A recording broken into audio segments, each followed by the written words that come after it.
We began rescuing dogs in January of 2013. We chose the name Old Yeller Ranch Rescue and filed for our nonprofit status in February, so just a month after. Since we began rescuing, it's been a little over a year. We have rescued close to 110 dogs. We currently have 21 in our care right now. The reason we started to rescue is because we started getting just active and involved on online media and kind of understanding and learning more about the problem that existed. And the more that we began to rescue, the more that we realized there was such a drastic need for it.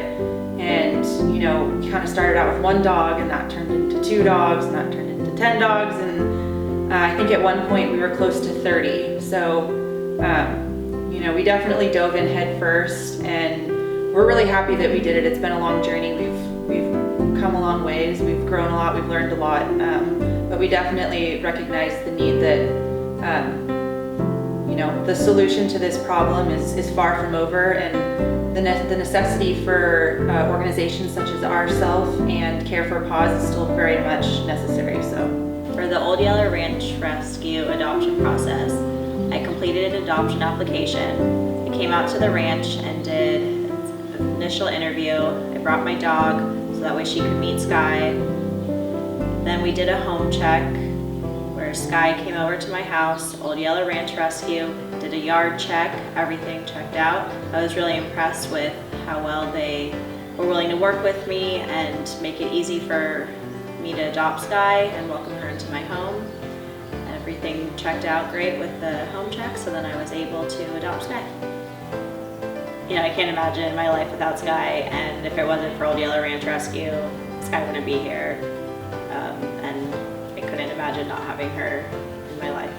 So thank you, Old Yeller Ranch Rescue.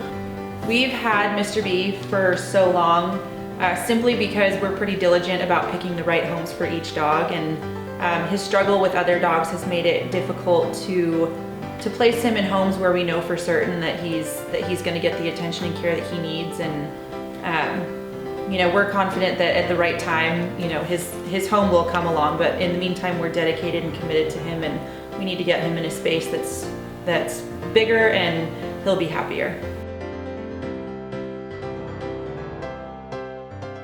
Hi, this is Eddie's. At 6 weeks old, Eddie's was abandoned at the shelter in the middle of the night. He was tiny and so sick, no one thought he was going to make it.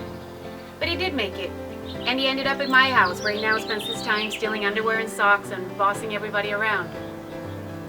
Eddie's is one of the lucky ones. Every year, thousands of cats and dogs, like Eddie's, end up in our county shelters. Many spend months or years waiting for a new home. Others get euthanized for lack of space. I'm Isabel Gullo. I'm the co-founder and executive director of Care for Paws. Care for Paws is not a shelter or a rescue group. Instead, we work to reduce pet overpopulation and keep animals out of shelters. Every year, we spay and neuter close to 1,000 dogs and cats owned by low-income community members for free. Our free intervention services, like vaccine clinics and delivery of pet food, help keep animals in their home. And as part of our bilingual, bicultural community outreach, we talk to thousands of pet owners in need about their options and make sure they have access to the resources available. Our programs work. Every year, shelter intake numbers and euthanasia rates go down. But we can't stop now. We need your help to continue our important work. With your support, pet overpopulation in Santa Barbara County will soon be a problem of the past, which means that countless cats and dogs, like Eddie's, Mr. B, and Sky, will never have to see the inside of a shelter. Let's do this together.